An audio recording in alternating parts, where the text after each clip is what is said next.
Hello, in this video I will show you how to download Deepseek. So it's a very easy process. All you have to do is open your browser, then open Deepseek.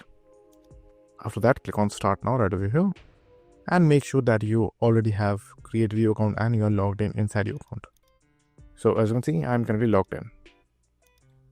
Now, what you have to do is click on the three lines at the very top right hand side corner right over here. Then go to the Share and Save section.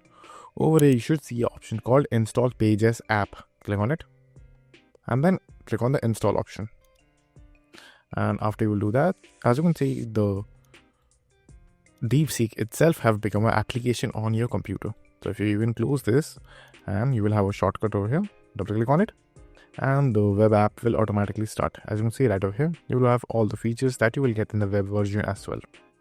So that's it, and if this video was helpful, please consider subscribing and liking the video.